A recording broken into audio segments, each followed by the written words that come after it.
Meus irmãos, eu cumprimento a todos na paz do Senhor Jesus.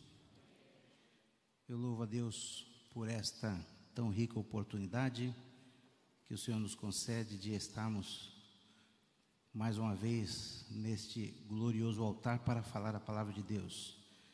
Antes de tecer aqui alguns comentários de agradecimento aos nossos pastores, eu quero convidar a igreja, por favor, a abrirem as suas Bíblias no livro de Números, no capítulo 4, e o verso 17. Números, capítulo de número 4, e o verso de número 17 e 18.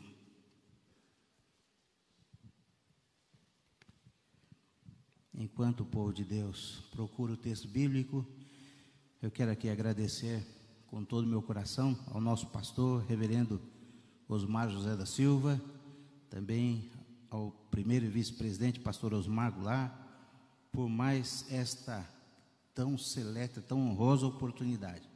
Que Deus abençoe grandiosamente os nossos pastores e toda a vossa família em Cristo Jesus.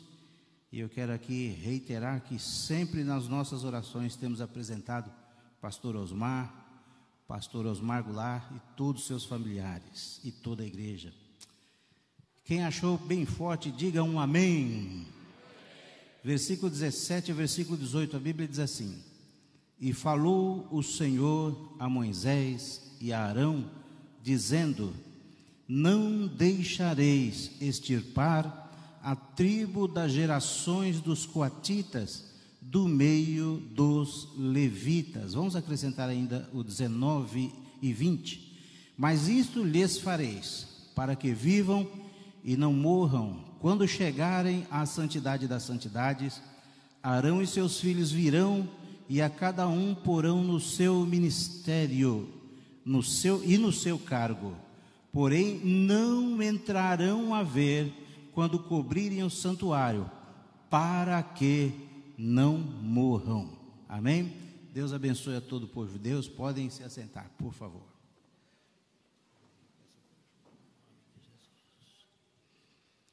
Meus irmãos, antes de entrarmos aqui pela gloriosa palavra de Deus, eu quero transmitir aqui o abraço a todos os irmãos ali do Jardim Rodrigo, o povo abençoado com o qual nós estamos trabalhando já há quase 5 anos para a glória de Deus, e Deus tem feito coisas maravilhosas ali. Também parabenizar a toda a equipe que organizou o evento dos jovens nesse final de semana. Foi um evento maravilhoso, né? Os nossos jovens ali no Jardim Rodrigo voltaram felizes, cheios da presença de Deus. Ainda ontem nós estivemos conversando em reunião com eles muito felizes por desfrutarem da presença de Deus aqui e pelas coisas que aqui Deus fez. Meus irmãos, eu quero compartilhar com a igreja nesta noite uma ferramenta para nos auxiliar na questão da vigilância. A palavra que eu trago nessa noite é uma palavra estritamente pastoral, irmãos, uma palavra singela, muito simples. Eu devo dizer aos irmãos que essa palavra teria inúmeras aplicações, mas o Espírito de Deus nos conduziu talvez pela mais simplista, ou a mais simples das aplicações, mas extremamente necessária nesse tempo. Por quê? Irmãos, lidando com o povo de Deus há tanto tempo, a gente tem observado que muitas coisas têm acontecido na vida do povo de Deus. E é claro, eu quero deixar bem claro também no início dessa meditação com a igreja que eu não quero colocar tudo dentro apenas de um parâmetro. Tipo assim, tudo que acontece na sua vida é por conta dessa questão que eu quero compartilhar com os irmãos. Não, muitas coisas acontecem nas nossas vidas que não têm razões espirituais. Por exemplo, patologias. Alguém na nossa família teve algum tipo de enfermidade, e essa patologia muito provavelmente vai ocorrer novamente em outros membros da família que vêm nas gerações posteriores.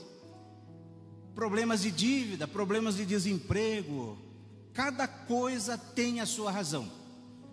Mas olhando para o povo de Deus, eu notei que muitas vezes nós encontramos pessoas dentro da igreja que são crentes, pessoas que temem a Deus dentro de um certo aspecto, pessoas que se dedicam à obra, mas que vivem situações que não condizem com o que a palavra de Deus apresenta para a vivência espiritual desse crente. Não condizem, não combinam. E orando a Deus, estudando a palavra do Senhor, eu pude perceber que há uma razão bíblica, ou como a gente poderia colocar de uma forma um pouquinho mais tranquila, mais clara. Vamos colocar da seguinte maneira: Deus estabelece princípios na sua palavra, e todas as vezes que nós quebramos os princípios da sua palavra, os princípios também nos quebram. E é interessante isso, irmãos, porque tem gente dentro dos nossos templos que vivem uma vida de busca, mas a gente olha para dentro do lar da pessoa. Muitas vezes aconteceu de chegarmos, visitar alguém e entrar dentro da casa daquele crente e não ter a sensação, aquela sensação boa que a gente tem quando a gente chega dentro da casa de um crente que está vivendo de acordo com as especificações da palavra de Deus. Muitas vezes você sente uma opressão, você sente um ambiente pesado, às vezes um ambiente bagunçado, um ambiente sujo e tantas outras coisas. Mas não somente isso, enfermidades inexplicáveis. Eu volto a dizer, eu não quero colocar tudo dentro de um bojo só, mas a igreja precisa absorver juntamente comigo essa ferramenta bíblica para nós ampliarmos o nosso campo de visão dentro desse aspecto da vigilância. E olhando para a palavra de Deus, eu percebi algo, irmão, justamente nesse texto, alguns dias já, olhando para Números capítulo 4 e Números capítulo 7, algo que acontece aqui, e que deixa de uma certa maneira bem claro qual é a vontade de Deus, para que a gente viva uma vida abundante, sem muitas vezes, desculpe o exagero aqui no vício de linguagem, mas é necessário falar essa palavra, sem muitas vezes nós estamos vivendo situações que nós não entendemos, não conseguimos explicar, não aceitamos, mas também não nos livramos. E nessa noite a palavra vai nos apertar um pouquinho, porque às vezes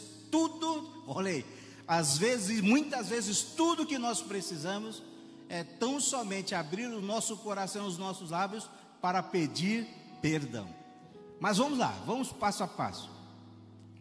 A Bíblia nos diz no livro de Números, no capítulo 4, acerca dos 3 filhos de Levi, o seu primogênito Gerson, depois vem Coate e depois Merari. Quando Deus diz para Moisés: Moisés, eu tenho escolhido Arão e seus filhos para o sacerdócio, mas eu escolhi os filhos de Levi, a linhagem de Gerson, de Coate e de Merari, para atuarem, trabalharem nas questões do tabernáculo. Cada um vai ter uma responsabilidade. Mas é interessante, meus irmãos, que quando Deus começa a distribuir estas funções para o conhecimento de Moisés, repassar a Levi e aos seus filhos, o Senhor começa chamando justamente Coate. O primeiro nome que ele cita não foi do primogênito, o primeiro nome que ele cita é do segundo filho. Moisés, eu quero que Coate trabalhe carregando, cuidando das coisas do tabernáculo, todos os móveis, os utensílios, vai ser responsabilidade dele. Eu imagino Moisés perguntando: mas responsabilidade de que maneira, Senhor? Talvez se ele estivesse lá eu perguntasse: como assim? De que jeito ele vai exercer essa responsabilidade? E Deus, muito específico, lhe responde: Moisés, todas as vezes que a nuvem se levantar durante o dia, ou a coluna de fogo durante a noite se levantar, o tabernáculo vai ter que sair e mudar de lugar. Todo mundo conhece bem esse ponto bíblico. Mas o Senhor diz: só que não vai ser de qualquer jeito, porque nas minhas coisas, na minha obra, nada pode ser feito de qualquer jeito. tudo tem que ter ordem, tem que ter decência, tem que ter organização, tem que ter cuidado, tem que ter zelo, tem que ter diligência. E aquele que faz a obra do Senhor relaxadamente, diz a Bíblia, que será maldito. E o Senhor diz: olha, quando a nuvem se levantar, o tabernáculo tem que se mover. Mas para se mover, primeiro o tabernáculo terá que ser desmontado. Aí virão os coatitas, os gersonitas, os meraritas, e cada um vai carregar a sua parte. Vamos ponto a ponto. Irmãos, o que a Bíblia nos diz? Quando a gente olha para Números no capítulo 7, você vai observar que os príncipes de Israel, e aqui começa a ficar bem interessante, os príncipes de Israel fizeram uma oferta.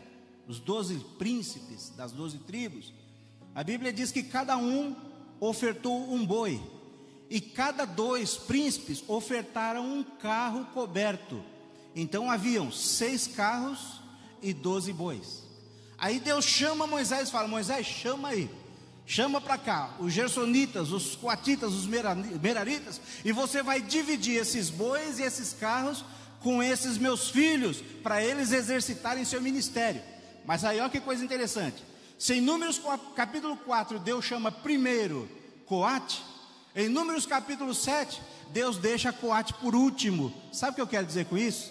Muitas vezes Deus nos coloca na ponta da fila, mas muitas vezes Deus nos permite estar bem lá atrás. Só que Ele tem propósito muito bem definido para todas as coisas.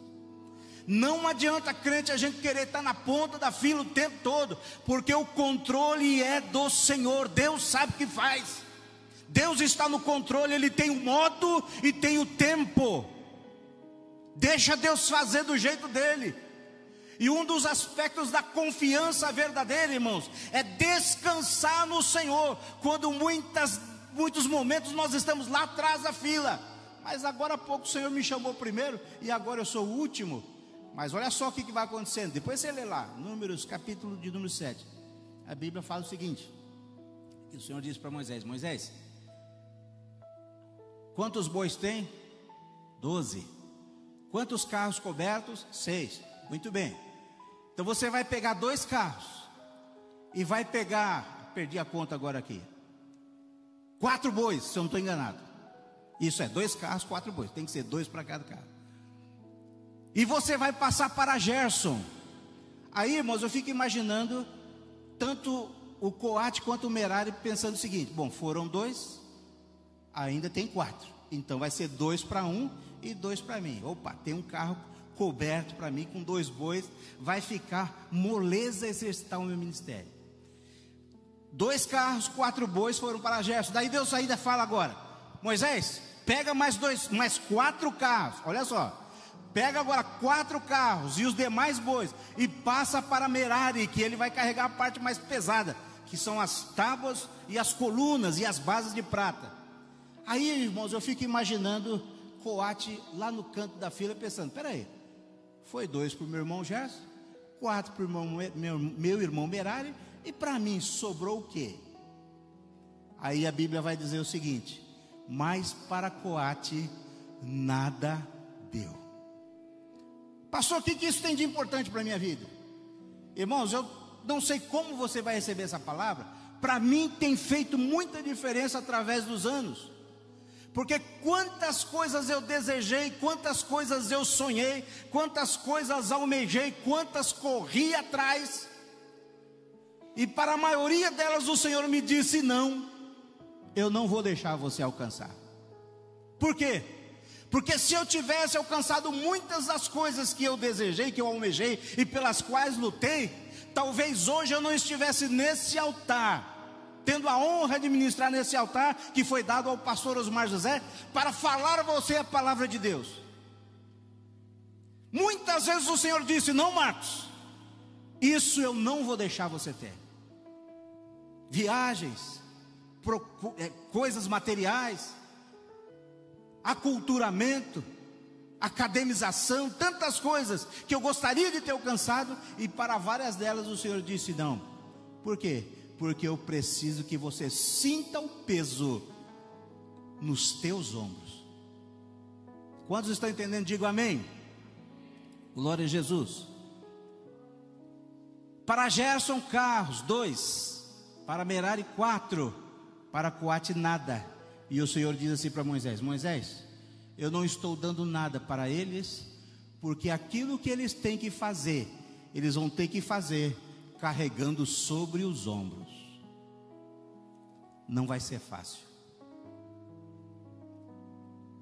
Nesse tempo de dificuldade tão grande espiritualmente, no mundo espiritual, que nós temos vivido, já agora no princípio de dores, como diz a Bíblia, eu tenho observado que muita gente ainda está correndo atrás de facilidades. Muita gente sonhando em ser rico, sonhando em alcançar milhões. Mas a igreja de Cristo, povo de Deus, nesse tempo de dor que se acumula sobre a terra, Deus está falando ao meu e ao teu coração. Há muitos dentre o meu povo que eu tenho levantado para carregar a obra sobre os ombros. Ainda que os recursos sejam poucos, eu darei força, mas a obra tem que permanecer sobre os ombros.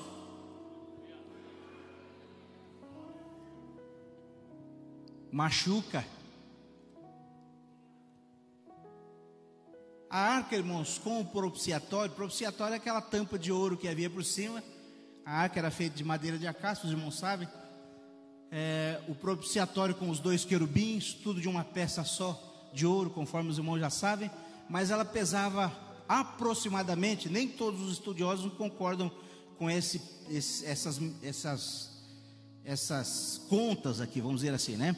Mas é de consenso, talvez, da maioria, que a arca pesasse em torno de 115 quilos com o propiciatório. Agora pensa no privilégio. Gerson pegaria as cortinas, colocaria, depois que estava tudo dobradinho, as cortinas, as peles, colocava sobre o carro, os carros, os bois puxavam e eles só iam orientando. Merari colocaria todas as colunas, as bases, as madeiras sobre os carros, pois era só conduzir os bois. Mas agora, irmãos, chegam os coatitas e tem que colocar o peso sobre os ombros. 115 quilos, não era sobre um ombro só. Eram 4 pessoas, 2 varais, um de cada lado, um aqui, outro lá, outro aqui, outro acolá, levantavam a arca, colocavam sobre os ombros. Mas pensa nisso aqui, ó, você caminhar daqui até o centro da cidade com uma arca de 115 quilos, dividida com 4 pessoas, divide aí, faz a conta, 115 dividido por 4, teoricamente, o quanto isso pesaria? Ah, pastor, é pouca coisa daqui até ali na saída, mas caminha até o centro. Haveriam lesões, machucaduras, cãibras, dores. Mas enquanto não surgisse o tempo de sair da posição para que outro irmão da sua própria família entrasse para carregar, e eu sinto o Espírito de Deus falando com alguém: não é tempo de tirar o ombro de debaixo da carga. Eu sinto claramente o Espírito de Deus falando: não é tempo de tirar os ombros de debaixo da carga que eu lhe confiei.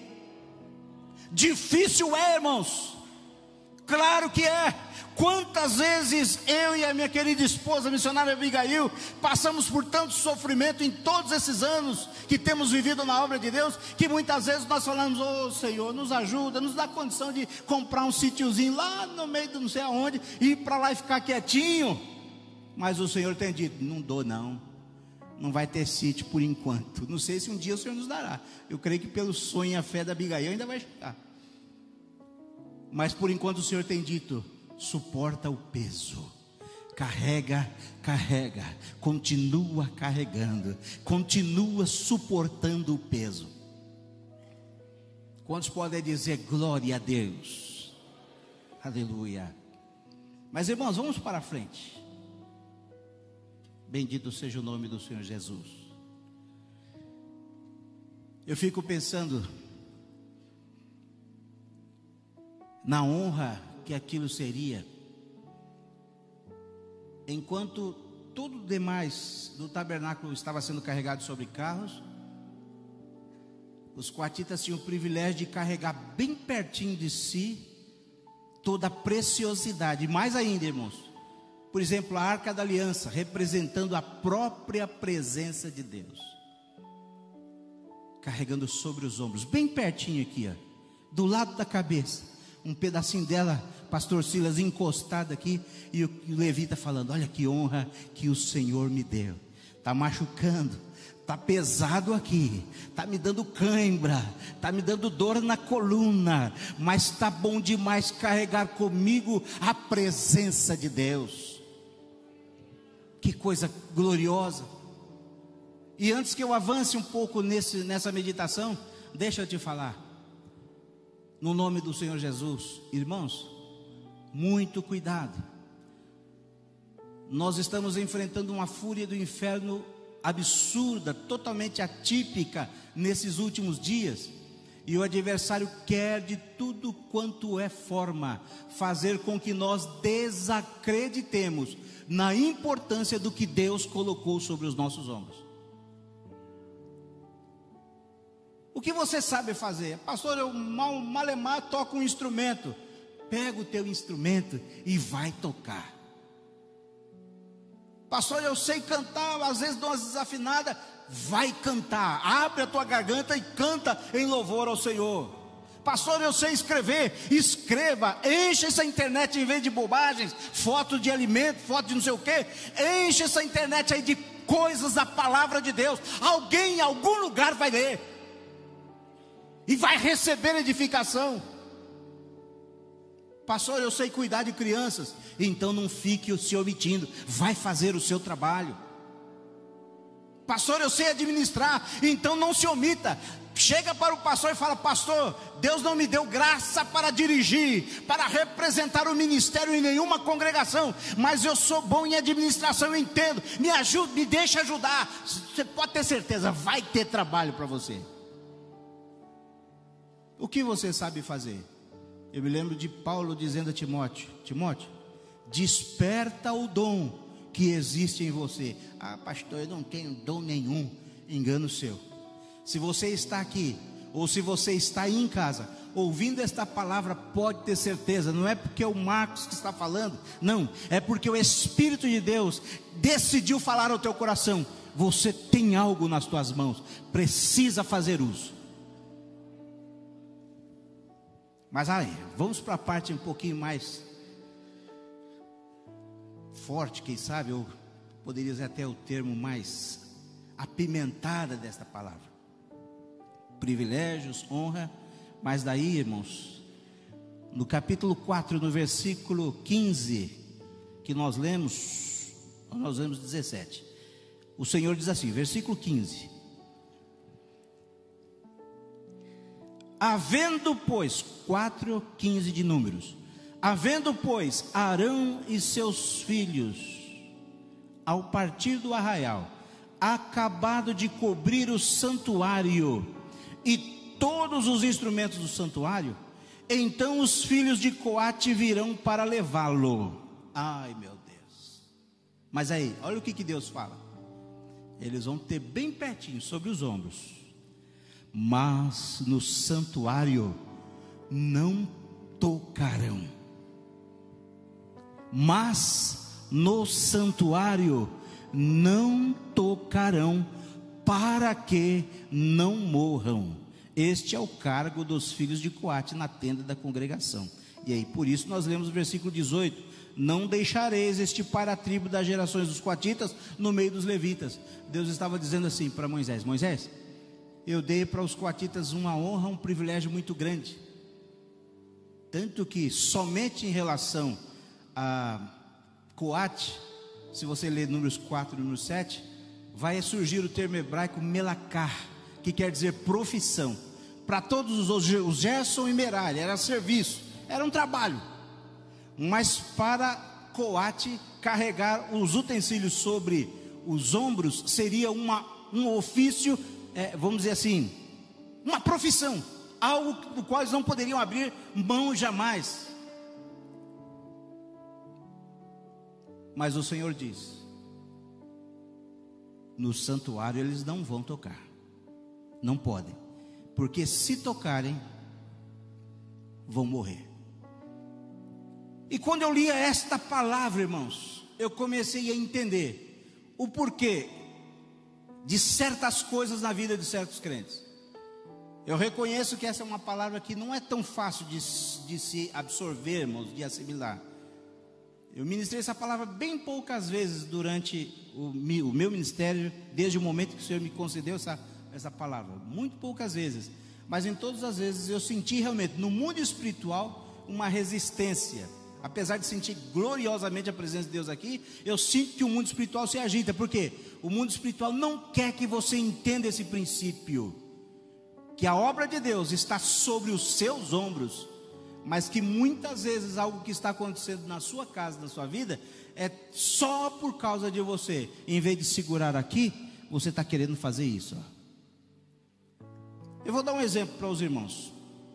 Nós estávamos em uma festa do nosso campo, alguns meses atrás, já uns bons meses atrás, e uma festa maravilhosa no círculo de oração, vários grupos, uma festa linda demais. E quando nós terminamos o culto, aliás, quando os irmãos terminaram, né, que nós estávamos participando, uma irmã chega para minha querida esposa, isso ela me contando depois, e conhecendo minha esposa, a irmã já saiu do jeito que precisava sair, porque ela chega e se diz assim: ah, minha irmã, ore por nós, lá na igreja tal, também do nosso campo.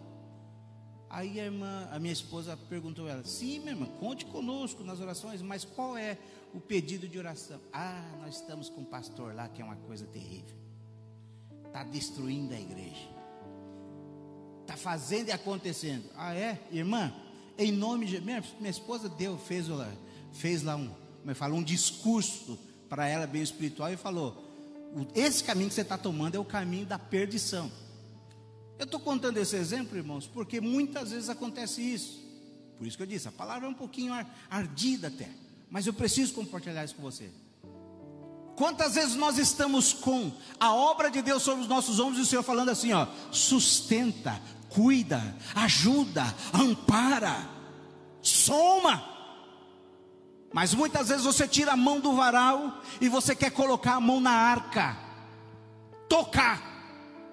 E nesta noite a palavra é singela, é simples, mas o Senhor me deu graça já há alguns dias para dizer a vocês desta maneira: meus amados irmãos, há coisas na nossa vida que estão acontecendo e parece que o céu é de bronze e não tem resposta à oração, porque Deus colocou a arca sobre os nossos ombros, mas em vez de carregá-la, muitas vezes estamos tocando, e o Senhor está dizendo: não é para tocar, eu coloquei sobre os teus ombros, é só para carregar. Aramachuriamniafácia, Diriamanto rimandevaséblia. Mas como é fácil? Como é fácil? A Bíblia diz no livro de Provérbios que as palavras do linguareiro são como doces bocados que descem ao íntimo do ventre. Cuidado com quem fala, crente. Cuidado com quem toca naquilo que deveria estar sustentando sobre os ombros. Se afasta desse crente aí. Ou então dá uma palavra de reprimenda para ele falar: crente, cria jeito, não toque naquilo que Deus lhe concedeu.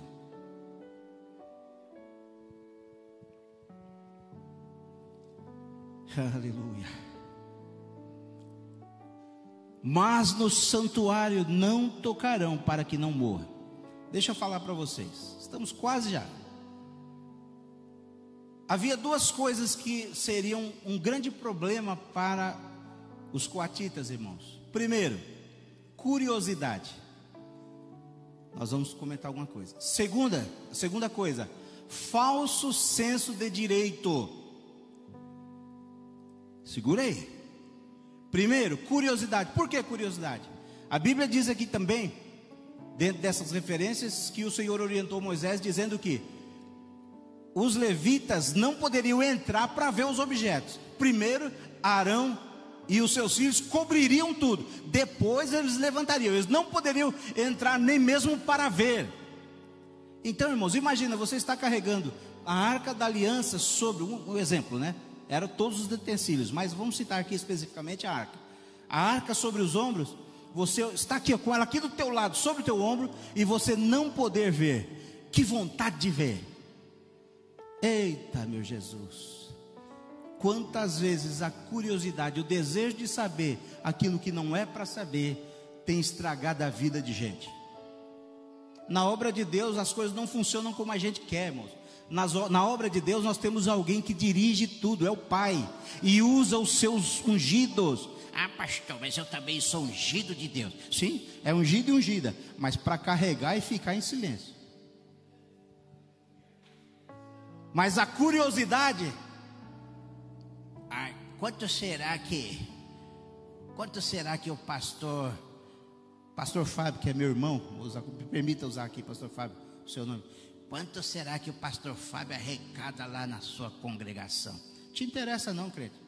Só ajuda ele. Isso interessa para os homens que administram.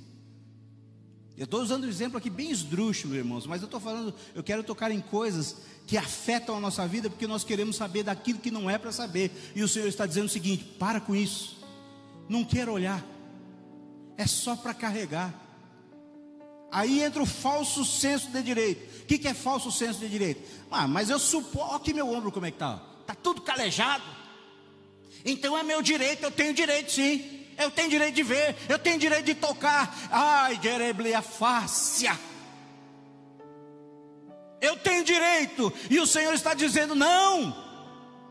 É só para suportar o peso, andar com o peso, até que o propósito seja cumprido, até que o percurso seja realizado, até que o tempo de Deus se cumpra. Suporta o peso, mas não queira olhar e não queira tocar naquilo que não é para tocar.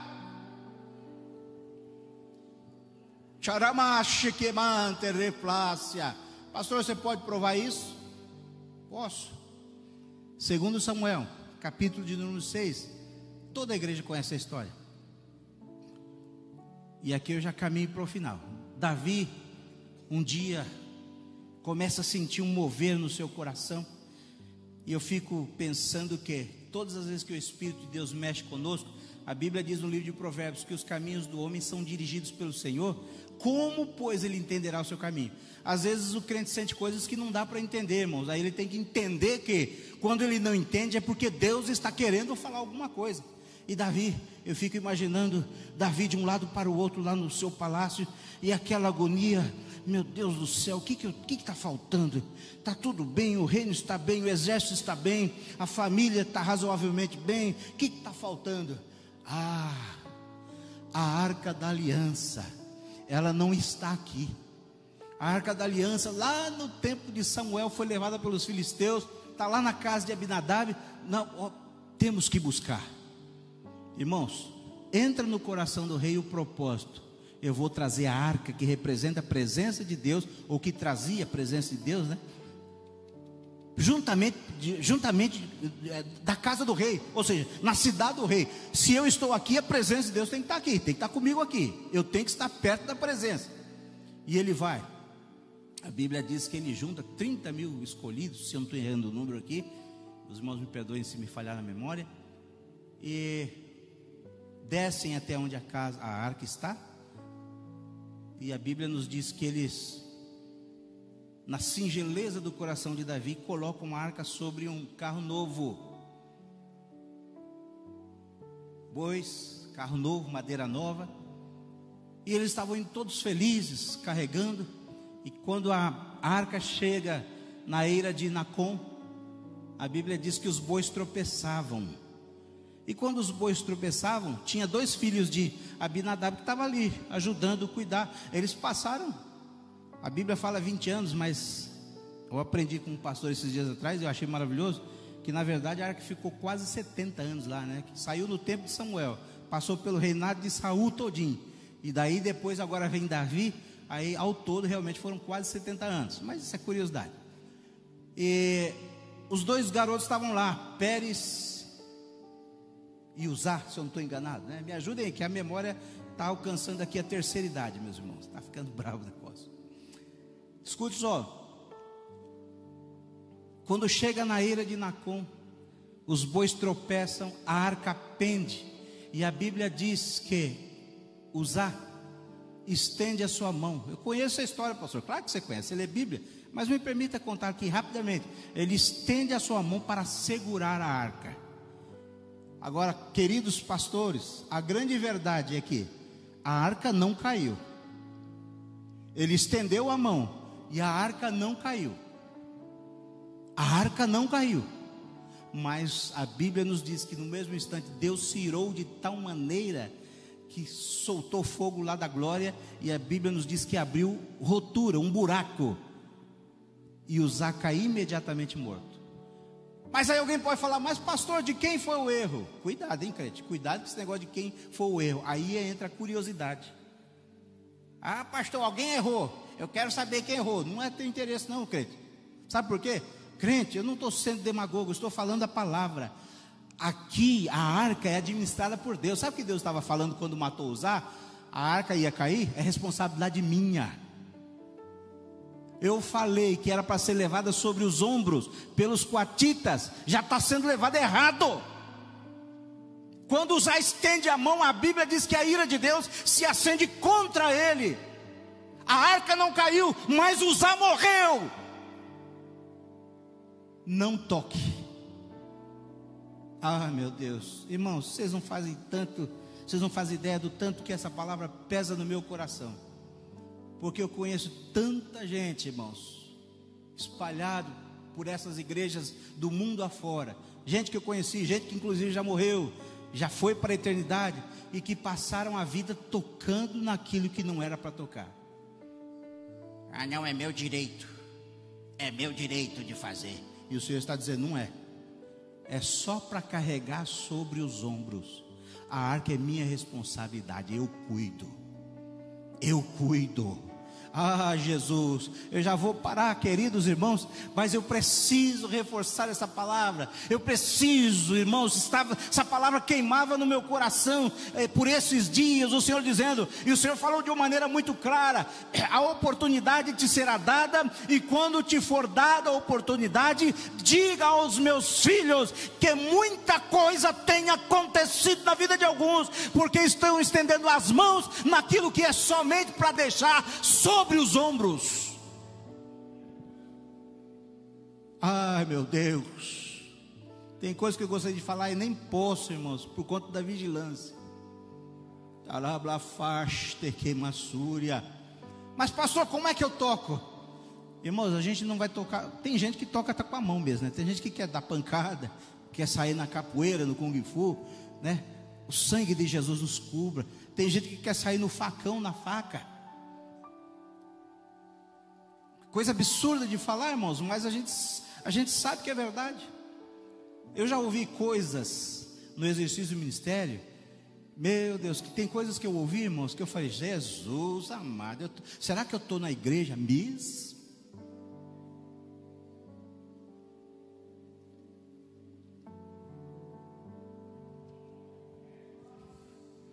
E o Senhor me disse,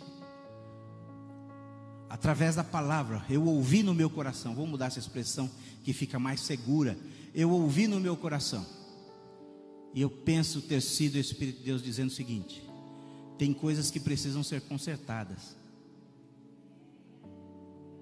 E sabe como é que conserta? Sabe como é que as coisas vão começar a mudar? Quando as portas vão abrir, as coisas vão destravar. Quando você chegar para alguém e falar: olha, me perdoe, porque eu não consegui, como diz Tiago, eu não consegui controlar a minha língua e falei de você. Me perdoe porque eu não fui crente. Palavra pesada, né, irmãos? Mas eu estou dando a você uma ferramenta de vigilância. Sabe o que isso quer dizer? Todas as vezes que a sua boca se abrir na ira, no momento do fervor, que você abrir sua boca, você querer machucar alguém, fique sabendo que esse alguém que você está machucando é alguém que o Senhor falou: fulano, é para você carregar sobre os ombros. Hoje é terça, ontem eu estava falando com os nossos jovens, e meu tempo está se exiguindo rapidamente. Eu disse para eles: gente, se espelhem nos exemplos de vossos pastores, e a Bíblia diz isso. Apoia essa ideia, né, esse pensamento. A Bíblia reitera esse pensamento, esse ensinamento. Eu disse para ele o seguinte: quantas coisas eu já ouvi pessoas falando de mim, falando contra, falando mal, colocando em xeque a minha chamada. Só que todas as vezes que eu olho para essas pessoas, até hoje quando eu olho para essas pessoas, a gente sabe, porque Deus nos permite saber, e graças a Deus que Deus não nos permite saber tudo, porque senão a gente talvez até enlouquecesse. Mas o pouquinho que chega, irmão, machuca e machuca, não machuca pouco não. A falta de compreensão, a falta às vezes de temor, de respeito. Mas quando eu encontro essas pessoas, eu olho bem nos olhos: a paz do Senhor. Pastor, você está sendo hipócrita. Não, irmãos, isso é um termo que se chama praxis. Praxis quer dizer prática, praticar. Foi o que Jesus quis dizer quando ele falou o seguinte, ó: amai-vos uns aos outros. Amar um ao outro, você não consegue amar o seu inimigo. É teu inimigo, bateu em você, cuspiu no teu rosto, vem cá que eu te amo. Não é assim que funciona, crente. É a praxis. Praxis é exercício da fé. Sabe o que isso quer dizer? Esse cabra me machucou, falou, aprontou, mas eu vou agir como servo de Deus. A paz do Senhor. Primeiro dia você vai falar uma paz do Senhor com a pestana franzida, né? A paz do Senhor. O crente vai ficar tudo com você, a paz do Senhor. Segundo dia, paz do Senhor, meu irmão. Terceiro dia, e aí, meu irmão, tudo bem? Tudo bem com a família? Você sabe o que aconteceu, mas você está orando e está agindo como temente a Deus. Você vai praticando, exercitando fé. E é o amor que no primeiro momento talvez não existisse de verdade, vai começando a surgir. E daqui a pouco, quando você chega no culto, cadê aquele irmãozinho que fala de minha torta direita? Faltou no culto hoje. Ô Jesus, guarda teu servo, ajuda ele lá.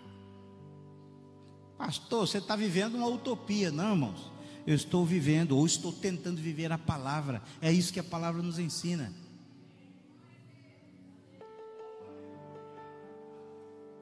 Glória a Jesus. Meu tempo acabou e eu não posso ser desobediente, porque quem serve tem que entender que o primeiro ponto é obediência.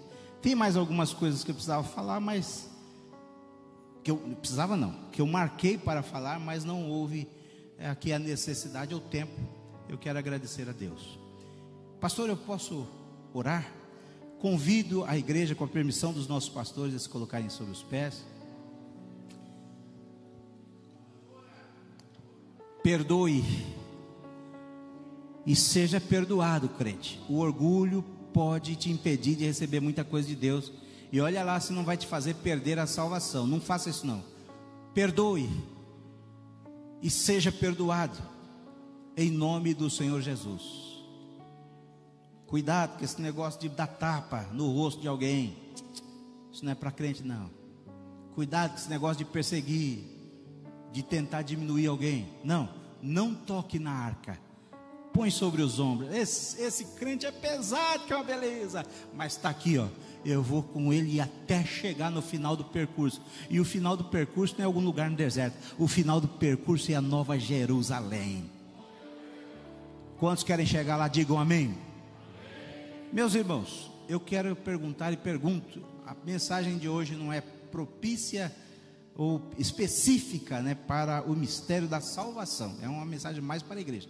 Mas eu pergunto em nome de Jesus, se alguém que queira entregar a sua vida a Jesus, ou retornar ao Evangelho nessa noite, dê um sinal assim rapidamente. Alguém? Eu não vou me demorar. Se não há, que Deus a todos abençoe. Feche os seus olhos, por favor. Eu não vou chamar ninguém à frente hoje, mas eu queria que aí onde você está, se possível, você desse as mãos a alguém, principalmente se for da família. Dê a mão para essa pessoa agora e nós vamos orar juntos. O grupo do louvor já pode chegar aqui para... Eu não sei como é que vocês vão fazer, mas se possível nos ajudar aqui. Pai, no nome de Jesus, eu te agradeço por esta oportunidade, por esse privilégio, por esta honra tão imensurável de estar neste altar, meu Deus, um altar tão digno para falar a tua tão poderosa palavra. Pai, eu como homem não posso fazer nada, Senhor. Como homem, o meu intelecto não resolve nada. Mas, Senhor, eu não me levantei sobre esse altar como homem, me levantei como servo como homem natural, me levantei como servo em obediência aos meus pastores e servo em obediência ao teu Espírito Santo. E eu te peço que esta palavra encontre guarida no coração dos teus filhos, que laços sejam quebrados, meu Deus, para esse tempo que nós necessitamos tanto de um grande avivamento, Senhor, que possamos colocar em prática os princípios da tua palavra, e essas aberturas, essas brechas sejam ocupadas, Senhor, não pelos dedos do maligno, mas, meu Deus, pelo óleo do Espírito, para que haja cura, para que haja restauração, para que haja, Deus, entrosamento, e em tudo o teu nome seja exaltado sobre os teus filhos. Papai, é no nome de Jesus que nós oramos. Peço a tua bênção, o teu cuidado, a tua proteção sobre os nossos pastores, pastor Osmar José, pastor Osmar Goulart, todos os pastores diretores, os nossos pastores representantes do ministério, através desse campo de trabalho, que as tuas mãos sobre cada um estejam, no precioso nome de Jesus. Amém, amém. Deus abençoe, povo.